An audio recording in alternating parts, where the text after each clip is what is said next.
자, 이 시간 오늘 오전에 다 같이 읽으실 성경 말씀은 골로새서 3장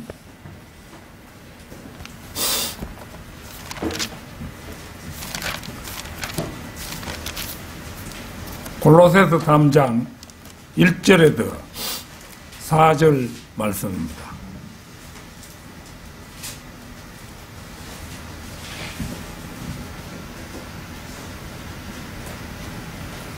다 찾으신 줄 알고 받들어 읽겠습니다. 그러므로 너희가 그리스도와 함께 살아났으면 위에 있는 것들을 구하라. 거기에는 그리스도께서 하나님의 오른편에 앉아 계시느니라. 위에 있는 것들에 너희 마음을 두고 땅에 있는 것들에 마음을 두지 말라. 이는 너희가 죽었고 또 너희의 생명이 그리스도와 함께 하나님 안에 감추어졌기 때문이라.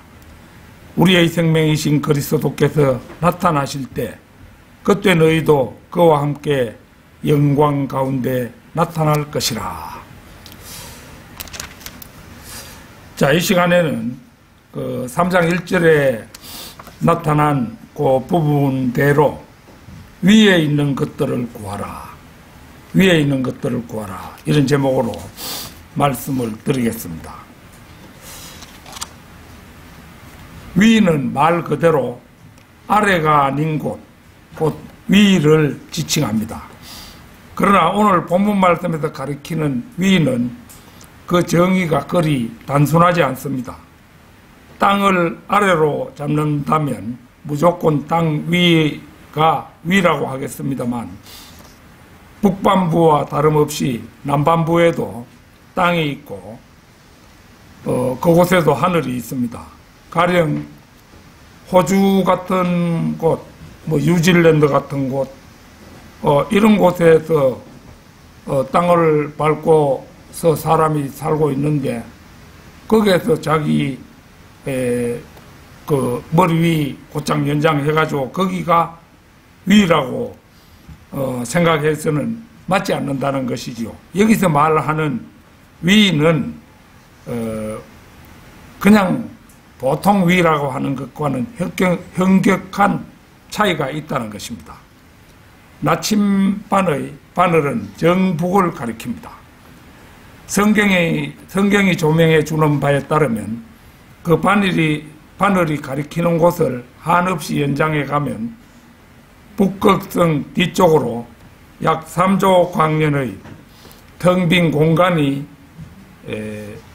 자리 잡고 있고 그 3조 광년의 끝 가장자리에 태평양의 약 30억 배에 달하는 큰 물청이 있다는 것입니다. 그 깊음을 말하는 것이죠. 그 물청은 이제 우리 쪽에서 볼 때는 이제 바깥쪽인데 위쪽이 절대 영도로 얼어 있으며 바로 그 얼어 있는 얼음 위에 하나님의 보좌가 놓여 있습니다. 물론 하나님의 우편에는 성경대로 믿는 사람들의 구주 예수 그리스도께서 대제사장으로 앉아 계십니다. 그러니까 우리가 이제 아버지 하나님 우편에 예수 그리스도께서 앉아 계신다 이러면은 아버지 하나님의 보호자 옆에 또 다른 보호자 하나를 두고 예수님이 앉으셨는가? 그런 게 아닙니다. 이제 아버지 하나님, 아들 하나님, 성령 하나님은 삼위일체 한 분이시잖아요. 그러니까 같은 보호자에 이제 앉아 계시되 오른쪽으로 예수 그리스도께서 앉아 계신다는 그런 뜻입니다. 시편 48편 2, 3절을 찾겠습니다. 시편 48편 2절, 3절.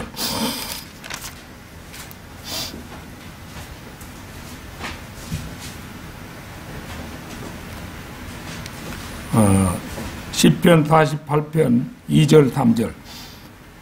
북편에 있는 위대한 왕의 도성 시온산은 그 자리 잡은 곳이 아름다우며 온 땅의 기쁨이니 하나님께서 그 궁전들에서 피난처로 알려지셨도다.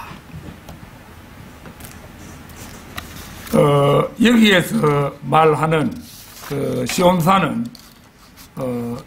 그 이스라엘에 있는 그 시온산을 얘기하는 것이 아니고 어디까지나 하늘에 있는, 그러니까 요한계시록 14장 1절과 히브리서 12장 22절에 나오는 바로 그 하늘의 시온산입니다. 우주는 하나님의 신격과도 같이 셋째 하늘, 둘째 하늘, 또 첫째 하늘 이렇게 되어 있죠. 우리가 살고 있는 이 지구의 대기권, 이게 첫째 하늘이잖아요. 그 다음에 둘째 하늘은 해달, 별들이 반짝이는 광활한 우주, 둘째 하늘입니다. 거기 셋째 하늘과 둘째 하늘 경계에 거대한 물청, 기품이 자리 잡고 있죠.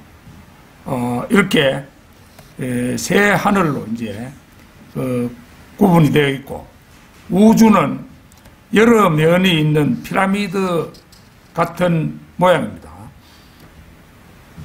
그러니까 피라미드는 꼭대기 위쪽에서 공중에 떠서 바라보면 사각형입니다. 옆에서 바라보면 삼각형입니다. 그러니까 이 네 개의 삼각형이 모여서 이제 사각뿔이 되는 거잖아요. 그게 우주의 모습인데 그 꼭대기 부분이 셋째 하늘이 되는 것입니다. 시편 148편 4절을 찾겠습니다. 시편 148편 4절.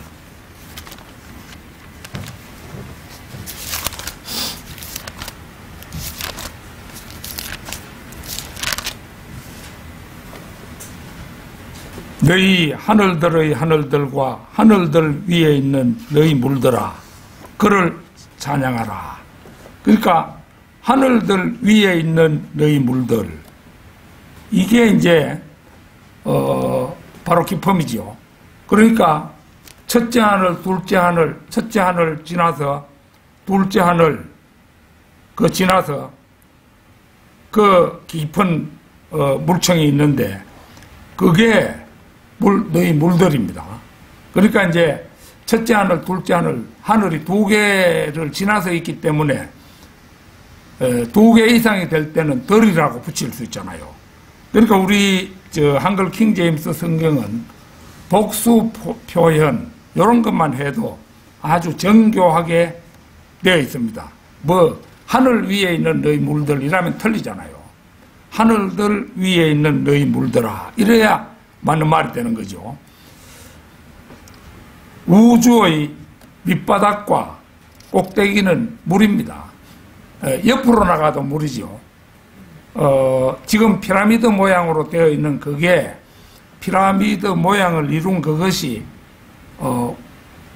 그 그릇이 물로 되어 있습니다. 물로. 그렇기 때문에 우주의 밑바닥과 꼭대기가 물입니다. 그리고 그 가운데 있는 창공은 태양계와 은하들을 포함하는 것입니다. 시편 75편 6절을 찾겠습니다. 시편 75편 6절.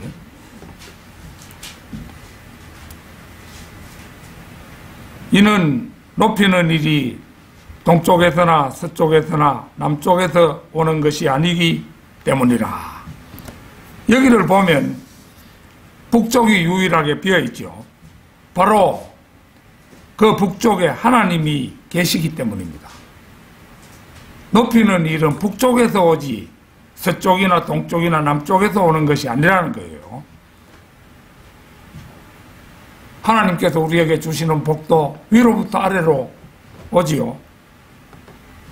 만약 저주를 받는다면 그것도 역시 위로부터 우리에게 임할 수 있겠죠.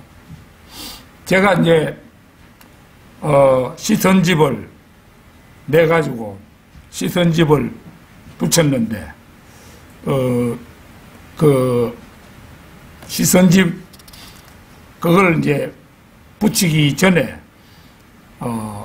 그 주소를 좀 점검을 했어요.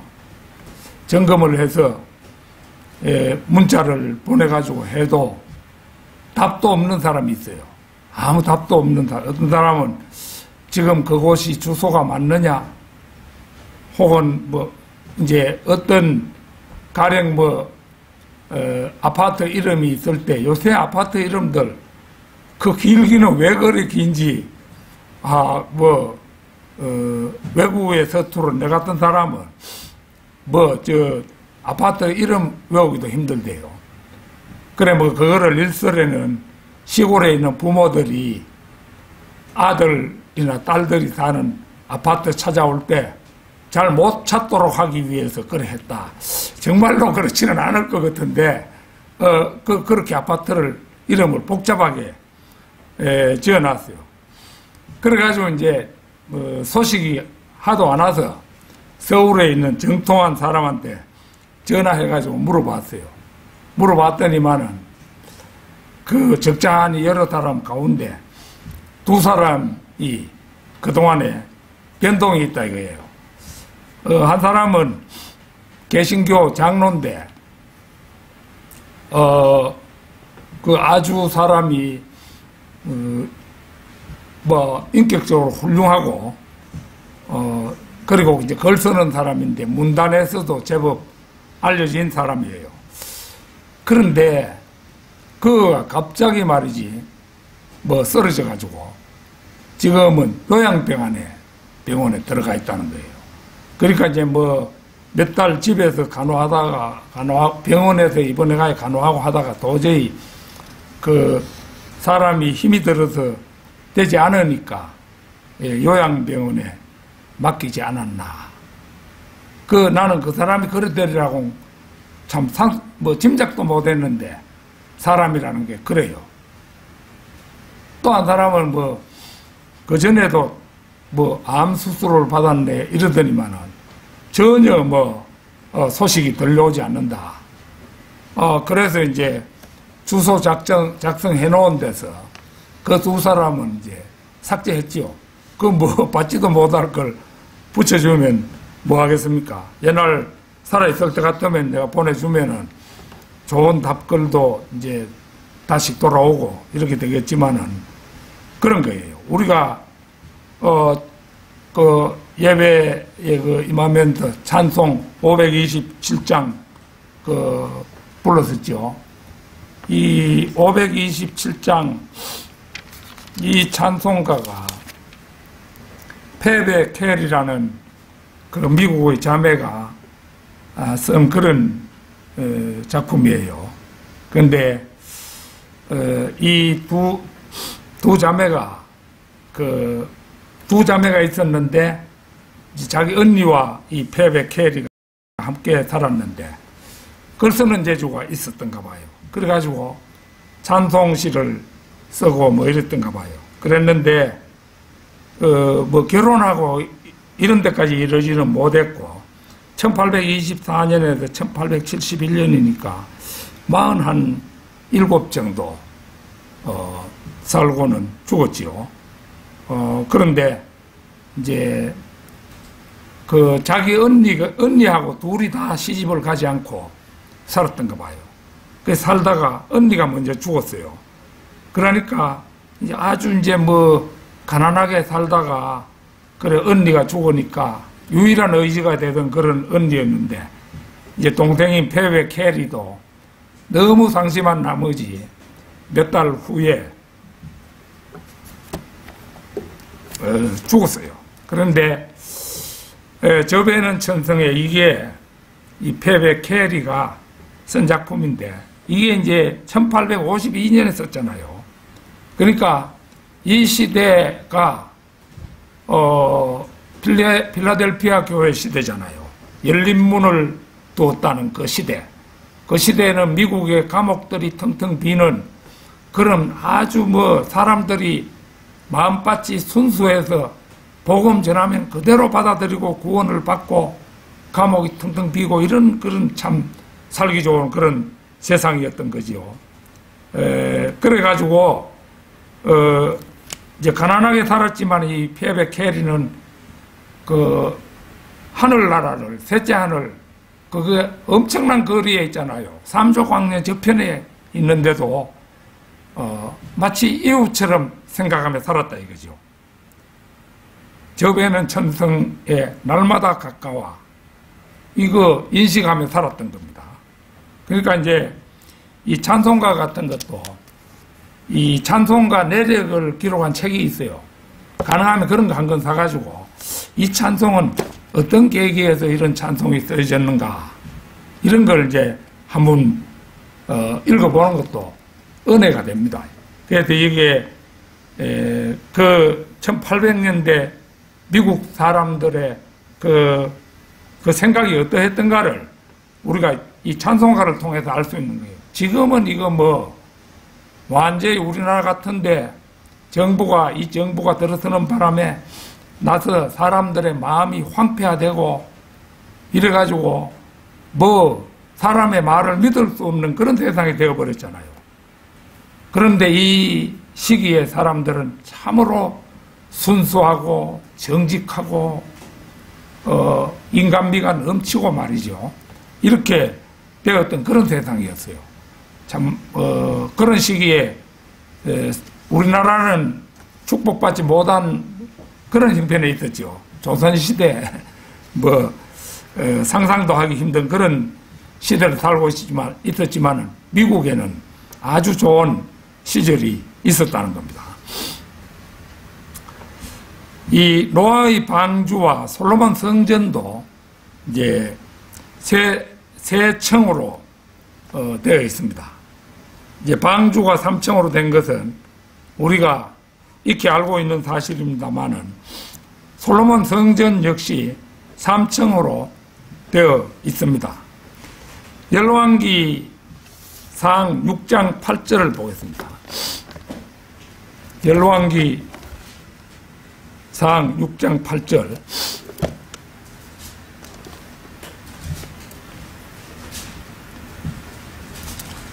전의 오른편에 중간층 방의 문이 있어 사람들이 나선형의 계단으로 중간층 방으로 올라가고 또 중간층이 2층이잖아요. 또 중간층에서 3층으로 올라가더라.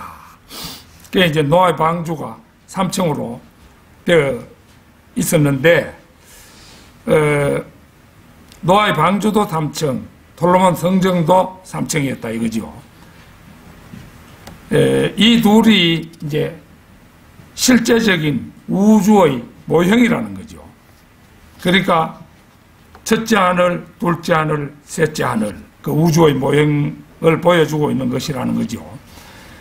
우주의 가운데인 창공은 태양계와 은하들을 포함합니다. 그 3조 광년의 우주를 넘어 위대한 왕의 도성은 그곳의 시온산 위에 있고 위에 있는 예루살렘이라고도 불립니다.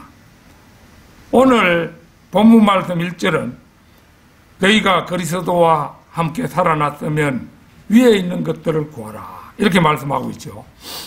그러면 대체 위에 무엇이 있기에 이렇게 말씀하고 계시는 것이겠습니까?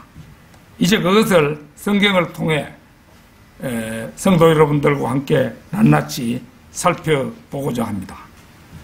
위에 있는 것들을 구하라. 첫째는 하나님의 보좌가 그곳에 있기 때문입니다. 계시록 4장 1절에서 3절을 찾겠습니다. 요한계시록 4장 1절에서 3절입니다.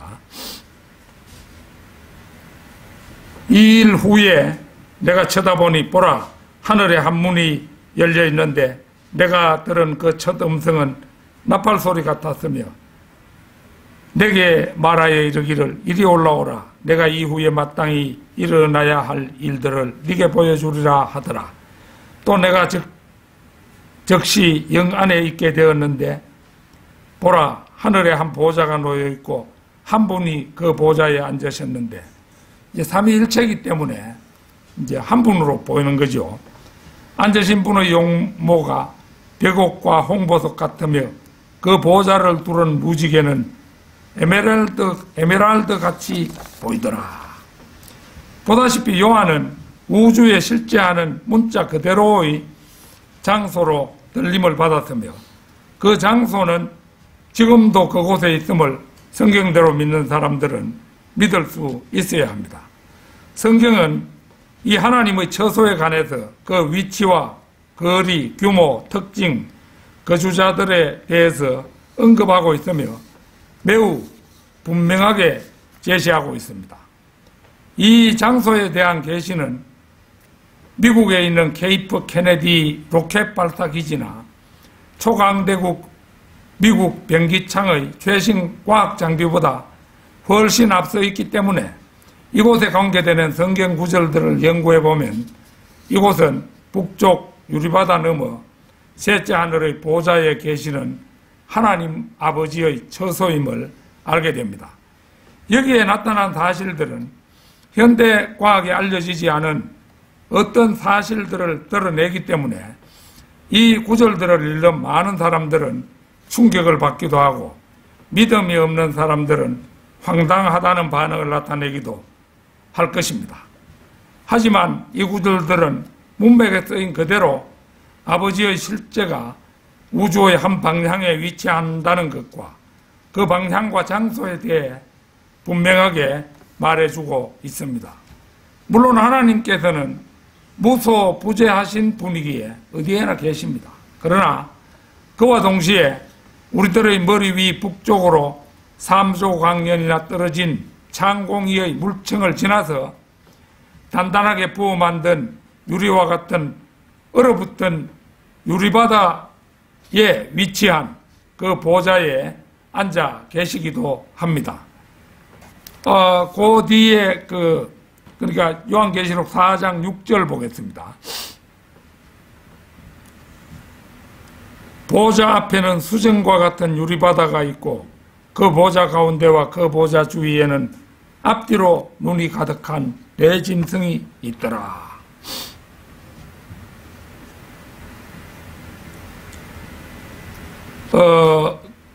그렇게 이제 되어 있죠.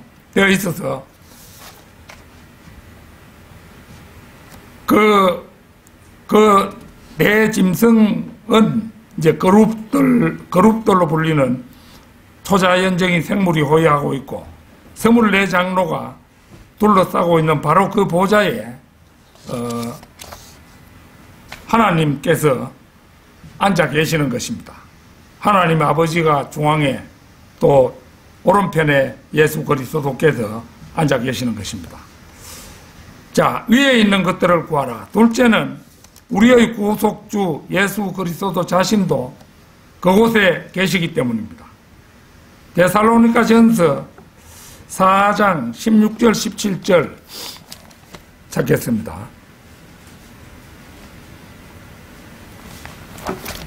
데살로니가 전서 4장 16절 17절 주께서 호령과 천사장의 음성과 하나님의 나팔 소리와 함께 하늘로부터 친히 내려오시리니 그러면 그리스도 안에서 죽은 자들이 먼저 일어나고 그리고 나서 살아남아 있는 우리도 공중에서 주와 만나기 위하여 그들과 함께 구름 속으로 끌려 올라가리니 그리하여 우리가 영원히 주와 함께 있으리라. 이처럼 예수 그리스도께서는 정확히 위에 계시는 분이시기에 하늘로부터 친히 내려오시리니 하늘에 계셔야 하늘로부터 친히 내려오시는 거잖아요. 예수 그리스도의 보다 정확한 위치는 오늘 본문 말씀에 나타나 있습니다. 거기에는 그리스도께서 하나님의 오른편에 앉아 계시느니라. 거기 곧 위쪽 셋째 하늘 하나님의 오른편에는 그리스도께서 앉아 계신다는 것입니다. 히브리서 8장 1절 2절을 찾겠습니다.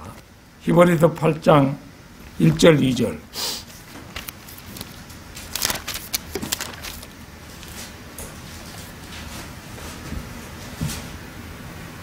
지금까지 말한 것들의 요점은 그러한 대제사장이, 요 대제사장이 예수 그리스도시지요. 대제사장이 우리에게 계시다는 것이라. 그분은 하늘들에 계신 위엄 있는 보호자 오른편에 앉으셨더니 성소와 참성막에서 섬기는 분이시라. 그 성막은 주께서 세우신 것이요 사람이 세운 것이 아니니라. 보다시피 여기에는 예수 그리스도의 보다 정확한 지위와 위치가 나옵니다. 하늘들에 계신 위엄 있는 분, 하늘들에 계신 위엄 있는 분은 아버지 하나님이시죠. 그분의 보호자 오른편에 앉으신 분이 예수 그리스도이시고요. 그리고 참 성막은 구약의 성막이 아니라 하늘에 있는 참된 성막, 사람이 세운 것이 아니라 주께서 세우셨다는 설명이 이 사실을 증명합니다. 이 성막은 실물이에요. 그러니까 모세가 세웠던 것은 모형인 거죠. 즉 이 참된 성막은 우주 전체를 포함하는 장소입니다. 그러기에 그 히브리서 9장, 아까 8장 보았죠. 9장 11절 12절 보겠습니다.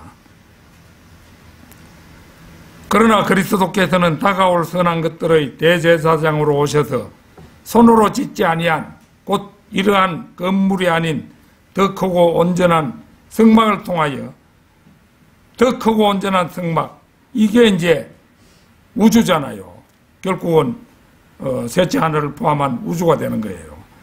염소와 송아지의 피로 아니하고 오직 자신의 피로, 예수 그리스도도 자신의 피로 한 번 성소에 들어가셔서 우리를 위하여 영원한 구속을 이루셨느니라. 너무도 분명하게 말씀해놨죠.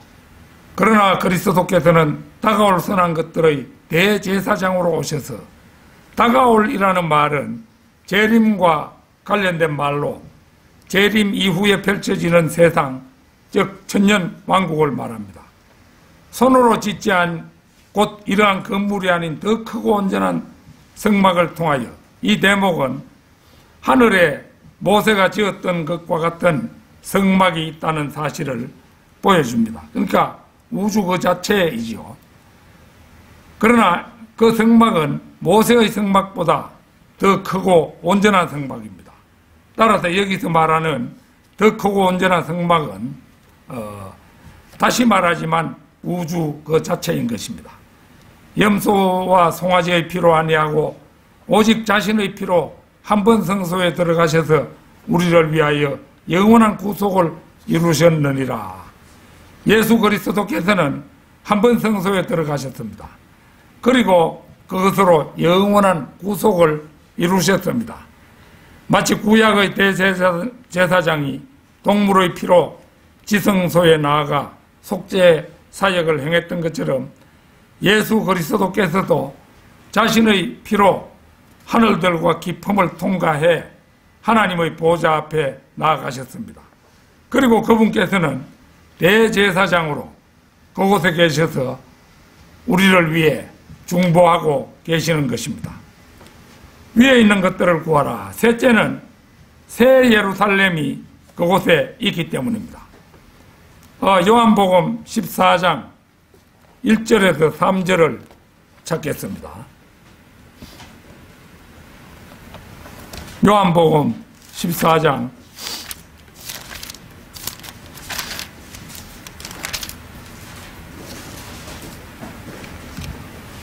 1절에서 3절입니다. 너희는 마음에 근심하지 말라. 너희가 하나님을 믿으니 또한 나를 믿으라. 내 아버지 집에는 많은 저택들이 있느니라. 그렇지 아니하면 내가 너희에게 말하였으리라. 나는 너희를 위하여 처소를 마련하러 가노라. 내가 가서 너희를 위하여 처소를 마련하면 이 말은, 처소를 마련하면 이 말은 아직 처소가 완성된 것은 아니잖아요. 다시 와서 너희를 내게로 영접하여 내가 있는 그곳에 너희도 있게 하리라. 모든 현대판 성경들은 킹제임스 성경의 저택들, 이 맨션이라는 말을 단어를 못마땅하게 여기고 방들이나 거할 곳이라고 변개해 놓았습니다. 찬송가에도 지금 우리 찬송가에는 그래 되어 있으면 틀리는 건데 뭐 거할 곳 많도다 이런 가사가 지금 내 머릿속에 스쳐가는데요. 거할 곳 많도다 이러면 틀린 겁니다. 사실은 그들은 구원받은 사람들이 하늘에 올라가 살 곳이 저택들이라고 성경이 말씀하고 있는데도 불구하고 원 하나님도 고맙기는 하지만 우리에게 저택들은 너무 호사스럽군요. 그저 단칸방이나 오두막 정도면 충분합니다 하고 검소한 척하면서 주님께서 마련하시겠다는 저택들을 극구 사양합니다. 그러나 실은 구원받은 성도들이 하늘에 올라가 호사스러운 저택에 살게 될 것을 가장 배아파하는 마귀에 의해서 그런 생각이 자꾸 주어지는 것입니다. 그래서 마귀는 성경 변개자들의 손을 빌려서 저택들을 방들이라든가 거할 곳 등으로 축소해 놓음으로써 그것이 무슨 초막들이나 오두막집 정도로 느껴지도록 만들었습니다. 그러나 하늘에서는 이러한 집을 마련하기 위해서 예수님이 애를 쓰시겠습니까? 그리스도의 심판석에서 불로 시험해 볼 때 자칫되면 타버릴 위험이 있지 않겠습니까? 오두막집 지었다가 불타버리면 어쩝니까? 성경에서 대저택들이라고 말하면 더도 덜도 말고 저택들입니다. 요한계시록 21장 10절에서 22절까지 한번 보겠습니다. 요한계시록 21장 10절에서 22절 좀 길지만 읽어보겠습니다.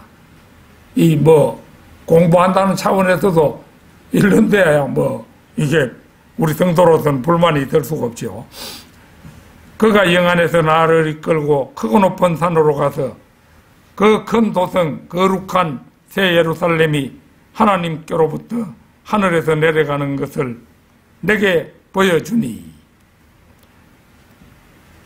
이게 미래를 보여주는 거잖아요. 요한에게 미래를 미리 보여주는 겁니다. 하나님의 영광이 있어 그 도성의 광채가 가장 귀한 보석 같고 벽옥 같으며 수정같이 맑고 또 크고 높은 성벽도 있으며 12대문이 있고 그 문에는 12천사와 이름들이 기록되어 있는데 그것은 이스라엘 자손 12지파의 이름이더라. 동편의 문이 3개, 북편의 문이 3개, 남편의 문이 3개, 서편의 문이 3개이며 또 그 도성의 성벽에는 12기초석이 있는데 거기에는 어린 양의 12사도의 이름이 있더라. 나와 말하는 이는 그 도성과 그 문들과 그 성벽을 청량하려고 금갈대를 가졌더라. 그 도성은 네모가 반듯하며 길이와 너비가 같더라. 그러므로 내가 그가 갈대로 그 도성을 청량하니 12,000 스타디온이요 길이와 너비와 높이가 같더라. 그러니까 1스타디온이라는 것이 200m입니다. 201.17m인데 정확하게는 201.17m인데 이제 약 200m 된다 이렇게 생각하면 됩니다. 그러니까 1km가 5스타디온이지요. 12,000 스타디온이라면은 새 예루살렘 크기를 이제 12,000 곱하기 200 해주면은 대략의 그 길이, 너비, 높이가 나오죠. 그 규모를 우리가 알 수가 있는 겁니다. 또 그가 그 성벽을 청량하니 144큐빗이라. 이는 사람의 척도 곧 천사의 척도라. 그 성곽은 금 벽옥으로 지어졌고 그 도성은 순금으로 맑은 유리 같고 그 도성의 성벽의 기초석은 각양 보석으로 단장되었으며 첫째 기초석은 벽옥이요 둘째는 사파이어 셋째는 옥수 넷째는 에메랄드이며 다섯째는 홍만호 여섯째는 홍보석 일곱째는 감람석 8째는 녹보석, 9째는 황옥, 10째는 노곡수, 11째는 제신터, 12째는 자수정이더라. 또 그 12대문은 12진주니 그 문들은 각각 한 개의 진주로 되어 있더라. 그 도성의 거리는 순금이며 투명한 유리 같더라. 내가 보니 성 안에는 성전이 없더라. 이는 전능하신 주 하나님과 그 어린 양이 그곳의 성전임이라. 우리가 지금 읽은 그대로 도성이요 성곽이며 거리라면 거기에 있는 집들은 순금으로 지어져 있는 게 지어져 있는 게 이제 틀림없죠. 그러니까 이 집들을 대저택들이라고 이제 부를 수 있는 게 하등 이상한 것이 없습니다.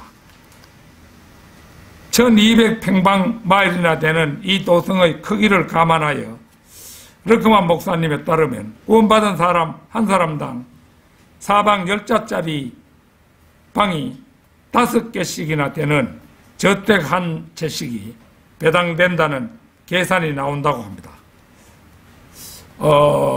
우리같이 허리멍텅한 머리로는 계산도 할 수 없는데 르크만 목사님은 명석하기 이를 데 없는 그 머리로 말이죠.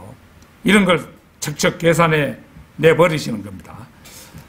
순금으로 된 커다란 방이 5개씩이나 딸린 집이라면 그 집은 저택이라는 이름으로 불러야지 그걸 방들이라거나 그 할 곳 이렇게 부르면은 그 사람 바보지요, 바보.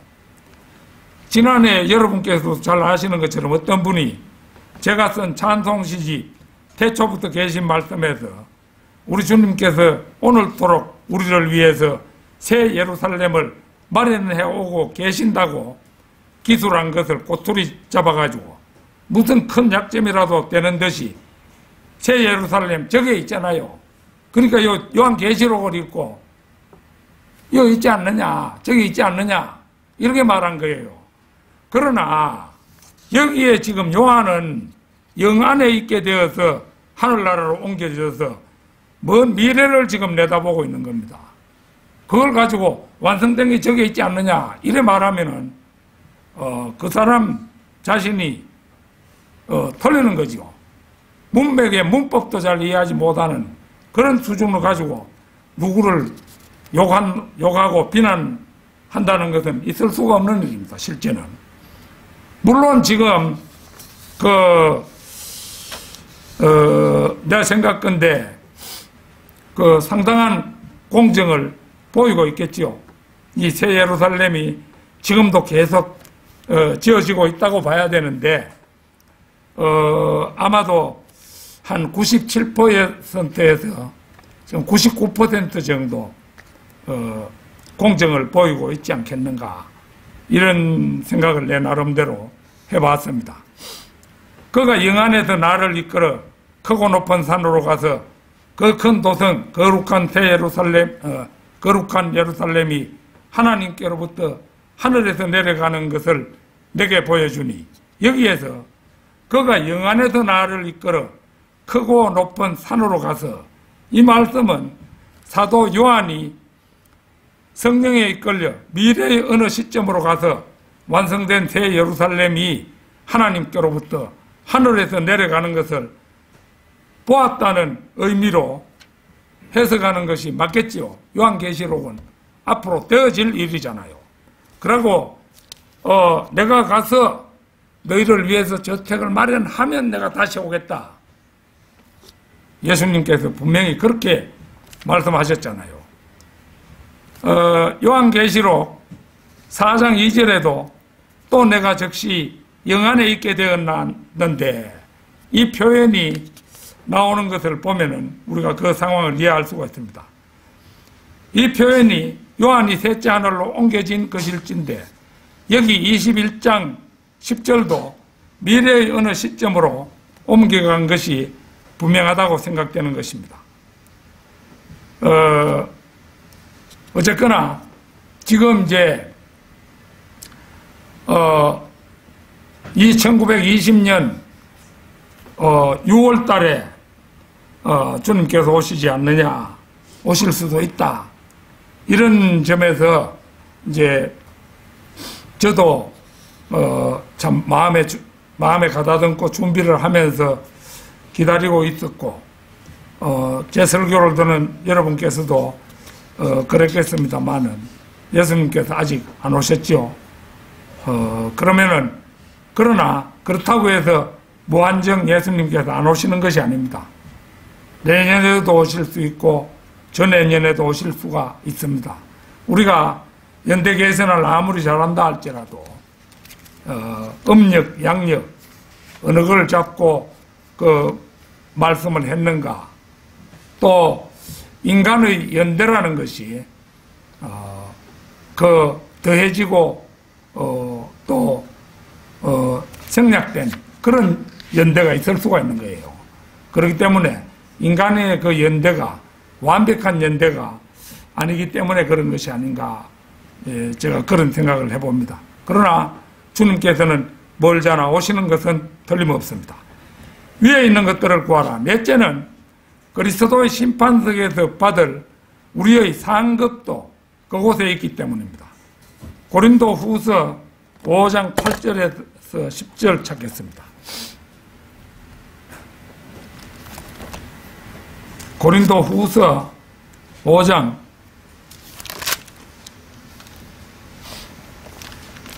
8절에서 10절입니다. 우리가 자신의 차 있으니 정녕 몸에서 떠나 주와 함께 있는 것을 오히려 더 원하노라. 이 때문에 우리가 애쓰는 것은 거하든지 떠나 있든지 그분을 기쁘시게 해드리기를 바라는 것이라. 이는 우리 모두가 반드시 그리스도의 심판석 앞에 나아가서 선이든지 악이든지 각자 자기가 행한 것에 따라 자기 몸으로 행한 것들을 받을 것이기 때문이라. 위치적으로 봤을 때 그리스도의 몸은 하늘나라에 계신 아버지 하나님 우편에 앉혀져 있습니다. 영적으로는 그렇게 되어 있죠. 우리의 몸은 그 아래에 있는 이곳 지상에 현재 있지요. 그렇다고 우리가 저 모든 사탄적인 것들과 손잡고 있는 것은 아닙니다. 그리스도인은 믿음으로 행하고 보는 것으로 하지 않아야 하기 때문입니다. 그러나 만일 우리에게 선택권이 있다면 우리는 몸에서 떠나 주와 함께 있는 것을 오히려 더 원하노라고 사도 바울처럼 말할 수 있어야 할 것입니다. 어떤 의미에서 그리스도인은 타고난 자살 성향을 가지고 있는 셈입니다. 사도 바울은 하시라도 죽어서 갈 그런 마음의 채비를 갖추고 있었지요. 그러기에 모든 거듭난 하나님의 자녀들은 엉망이 된 이곳 세상에서 사는 것보다 차라리 본향으로 가서 주님과 함께 있고 싶어 하는 것입니다. 우리가 언뜻 잘못 생각하면은 이 거짓으로 넘치는 문재인 시대가 끝나면은 어떤 최재형이나 무슨 윤석열이나 이런 사람들이 대통령이 돼서 더 살기 좋은 세상을 만들지 않겠는가, 이런 꿈을 가질 수 있어요. 가질 수 있지만 천만의 말씀입니다.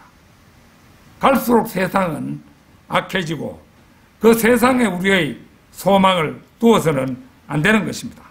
사도 바울은 빌립보서 1장 21절에서 말했습니다. 한번 같이 찾아보겠습니다. 빌립보서 1장 21절.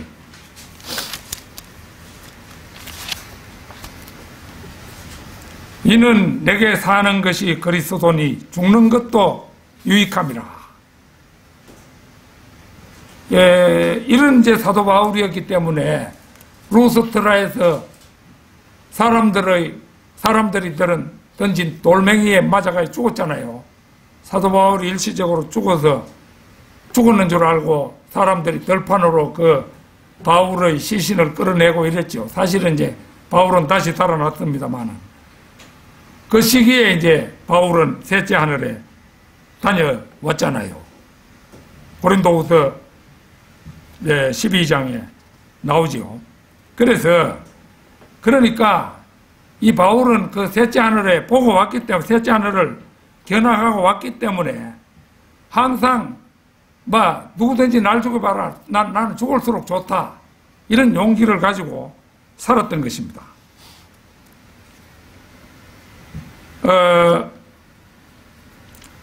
참된 그리스도인에게는 죽음은 항상 유익한 것입니다. 그러나 구원에 대한 확신이 없는 사람에게 죽음은 도박입니다. 로마 카톨릭은 성경에도 없는 것을 그들의 종교가 가르치는 대로 믿지만 죽은 것이 유익하다고 말합니다.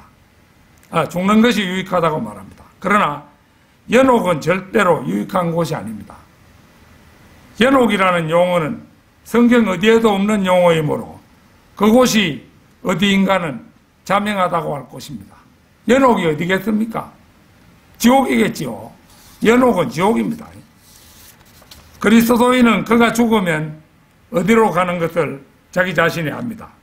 사도 바울도 알았고 베드로도 알았고 요한도 알았습니다. 그리스도인은 그가 어디로 가고 있는지를 알 뿐만 아니라 그곳에 가고 싶어 하고 그곳에 도착하려고 서두릅니다. 그리고 그때까지는 주님을 기쁘게 해드리려고 합니다. 그리스도인은 언젠가 주님 앞에서 잘하였도다 착하고 신실한 종아, 이런 칭찬을 듣기 위해서 지상에 머무는 동안 항상 주의 일을 넘치게 하기 위해 애쓰고 또 애쓰는 것입니다. 그리스도의 심판석은 로마서 14장 10절과 같은 심판석입니다. 그 심판은 그리스도 안에 있는 형제들에 대한 심판이기에 큰 백보자 심판이 아닙니다. 그리스도인들에 대한 이 심판은 고린도전서 3장 11절에서 15절에 잘 묘사되고 있습니다. 한번 찾아보겠습니다. 고린도전서 3장 11절에서 15절입니다. 이 닦아놓은 기초 외에 아무도 다른 기초를 놓을 수 없나니 이 기초는 예수 그리스도시라. 이제 누구든지 이 기초 위에 금이나 은이나 보석이나 나무나 집이나 그루터기에 지으면 각 사람의 일한 것이 나타나게 되리니 그날이 그것을 밝힐 것이라. 이는 그것이 불로서 드러나고 또 그 불은 각 사람의 일한 것이 어떤 종류인지를 시험할 것이기 때문이라. 만일 어떤 사람의 일한 것이 세운 그대로 있으면 그는 상을 받을 것이요, 만일 어떤 사람이 일한 것이 불타버리면 그는 손해를 당하리라. 그러나 그 자신은 구원을 받게 되지만 불에 의해서인 것처럼 그렇게 되리라. 보는 바대로 이 말씀은 그리스도인이 그리스도를 위해 살았던 삶에 대한 사항을 보여주는 거죠. 만일 어떤 일이 선하다면 그것은 그대로 있을 것이고 그는 상을 받을 것입니다. 그 상은 정화된 금, 은, 보석일 것이고 그에게 멸류관의 형태로 주어질 것입니다. 만일 그 일이 악하다면 그것은 불타버릴 것이고 그는 손해를 당할 것입니다. 만일 어떤 사람의 일한 것이 불타버리면 그는 손해를 당하리라. 그러나 그 자신은 구원을 받게 되지만 불에 의해서인 것처럼 그렇게 되리라. 세상에는 그리스도인이라 하면서도 그리스도의 심판석에서 모닥불만 받게 될 사람들이 있는데 섬김의 동기가 그것과 밀접한 관련이 있습니다. 그들이 교회에 출석한 것은 가족을 기쁘게 하거나 그들의 양심을 달래려는 것이었기 때문입니다. 또한 세금 공제를 받기 위해 헌금과 11조를 드렸고 세상 친구들을 사귀면서도 전생애 동안 한 혼도 그리스도께로 인도하지 않았기 때문입니다. 그런 그리스도인들이 향하는 곳은 모닥불뿐인 것입니다. 그러나 신실한 그리스도인들은 그리스도의 심판석에서 멸류관의 형태로 주어진 상들을 받고 어린 양의 혼인식에서 신부가 된 다음에 재림하시는 주님과 함께 7년 대환란의 끝에 이 지상으로 다시 오게 될 것입니다.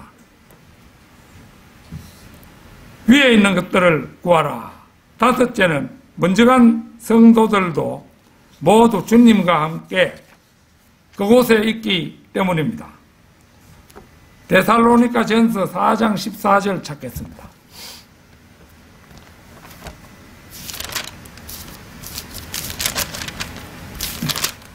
(4장 14절) 예수께서 죽었다가 다시 살아나신 것을 우리가 믿는다면 그와 같이 하나님께서는 예수 안에 잠든 자들도 그와 함께 데리고 오시리라.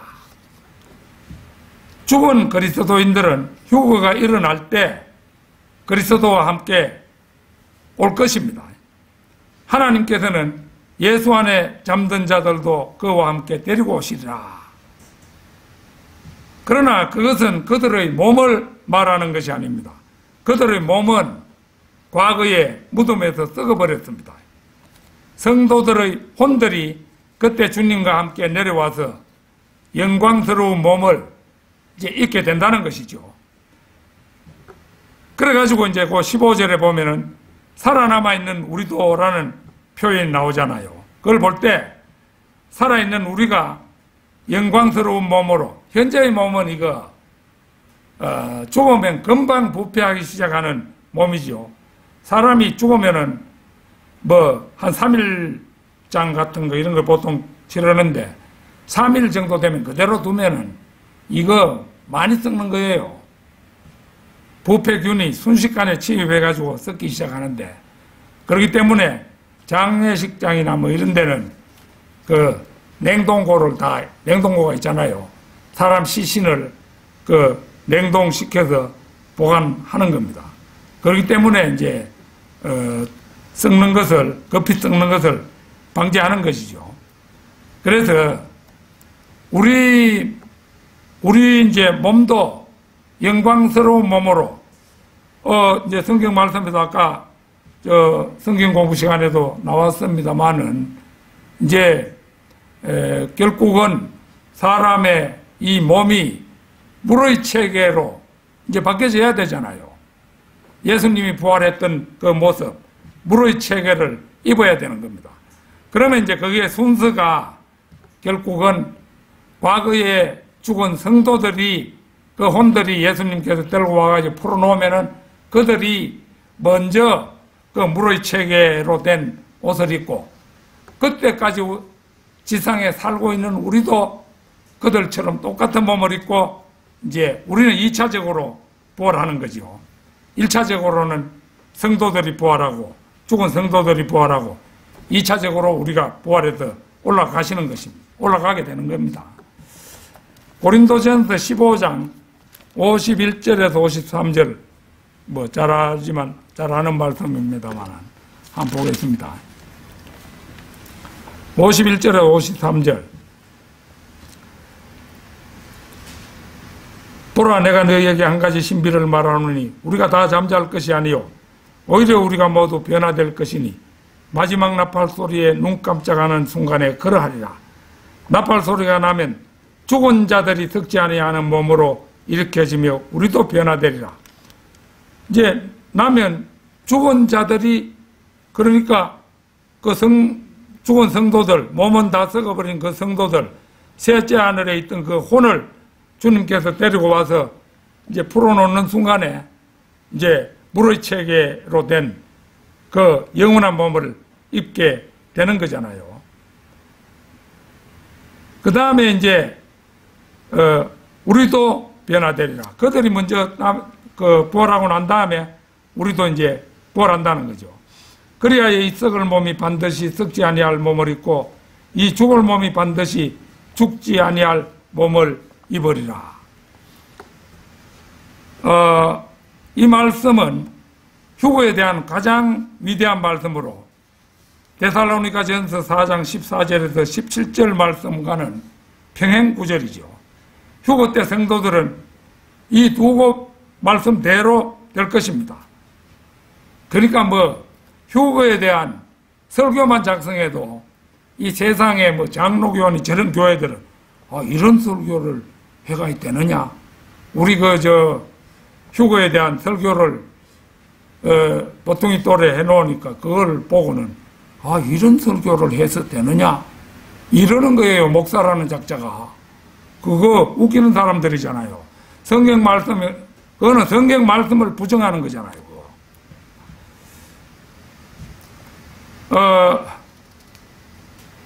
죽은 성도들은 현재 셋째 하늘에 혼의 존재로 있는데 휴거 때 주님께서는 이들 혼들을 데려오셔서 우리 살아있는 성도들보다 먼저 부활의 몸을 입게 하십니다.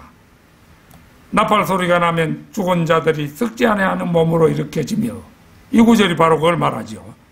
현재 살아있는 성도들의 부활은 그 다음입니다. 우리도 변화되리라. 이 말씀은 죽은 성도들이 먼저 부활하고 난 뒤 그때까지 지상에 살고 있는 우리도 죽은 성도들의 부활에 뒤이어 호련히 부활할 것이라는 말씀입니다. 데살로니가 전서 4장 15절 잠시 찾겠습니다. 4장 15절.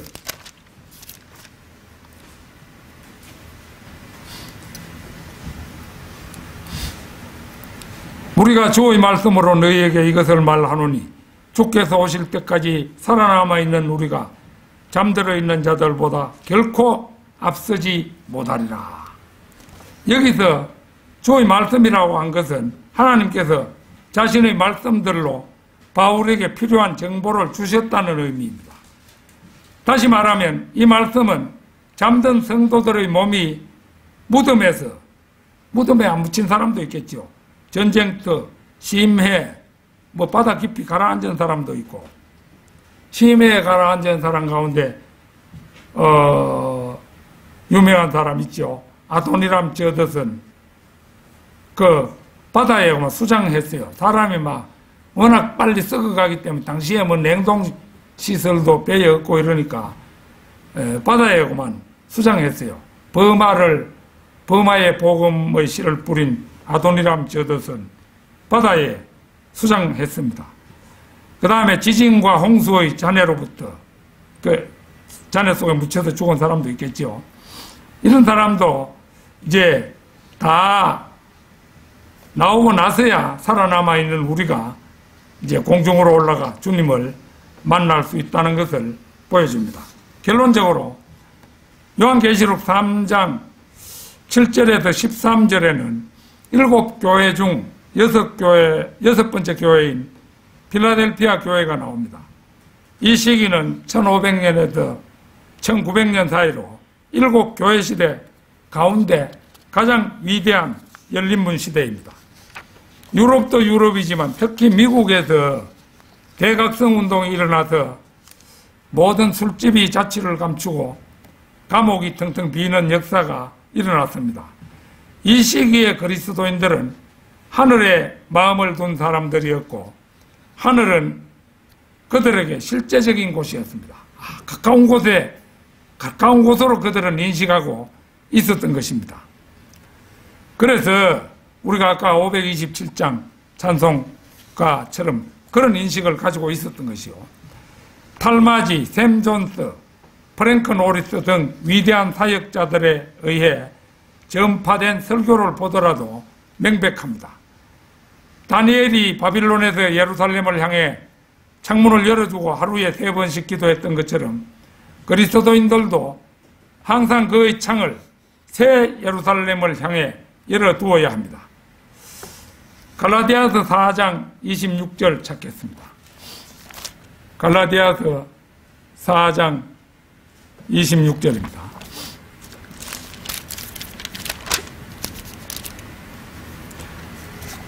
위에 있는 예루살렘은 자유로우니 우리 모두의 어머니라. 예수 그리스도께서는 위에서 나셨으며 그리스도인들도 예수 그리스도로 말미암아 구원받는 순간 위로부터 난 사람들입니다. 따라서 그리스도인은 율법으로부터 자유로우며 그의 창은 새 예루살렘을 향해 열려 있어야 합니다. 미국 플로리다에 있는 어떤 사람은 잃어버린 골프공을 찾는 것으로 일생을 허비했다는 그런 사람이 있습니다. 그는 하루에 무려 한 코스에서 143개의 공을 찾아내기도 했으며 10년 동안 약 31,800개의 골프공을 찾아냈다고 합니다. 그는 일평생 거의 밑을 바라보며 살았던 것입니다. 우리는 예수님 계시는 위쪽을 바라보며 가는 사람들이잖아요. 이 사람은 밑에 걸 찾아 밑을 보며 살았던 거예요. 그러나 설령 60년 동안 골프공 20만 개를 찾았다고 한들 그 공로로 하늘나라가 주어지겠습니까? 이 예는 좀 극단적인 예이기는 합니다만 땅에 있는 것들에 마음을 두는 일의 참담함을 보여주는 예화라고 할 수가 있죠. 이보다 더한 참담함을 보여줄 수가 있겠습니까? 그러나 어리석은 사람의 모습이 어찌 그들 뿐이겠습니까? 우리 자신도 구원받은 그리스도인이긴 합니다만 위에 있는 것들을 문득문득 잊어버리고 땅에 있는 것들의 애착을 가지고 아까워하고 안타까워하며 일희일비할 때가 좀 많습니까? 그러나 오늘 본문 말씀은 위에 있는 것들에 너희 마음을 두고 땅에 있는 것들에 마음을 두지 말라고 말씀하고 있죠. 그리스도인은 우주인입니다. 빌립보서 3장 20절을 보면요, 이렇게 되어 있습니다. 우리의 시민권은 하늘에 있으므로 우리가 그곳으로부터 오실 구주이신 주 예수 그리스도를 기다리고 있으니, 이렇게 말씀하고 있는데요. 이 말씀 그대로 그리스도인의 시민권은 하늘에 있습니다. 끊임없이 외계에서 온 자료들의 관심을 가져야 합니다. 그리스도인의 생애는 미국 팔로마 관측소의 관측 밖으로부터 바울과 요한이 외계로부터 슈퍼맨과 같이 나타나 알려준 것들에 대해 간절히 알고 있어야 하며 또 배우고자 노력해야 합니다. 결코 쉬운 일은 아닙니다만 땅에 있는 것들에 대해서는 우리의 생계를 위해 꼭 필요한 만큼만 관심을 가지고 그 외에는 위에 있는 것들에 전폭적으로 마음을 두는 우리 모두가 되기를 소망합니다. 다 같이 기도드리겠습니다.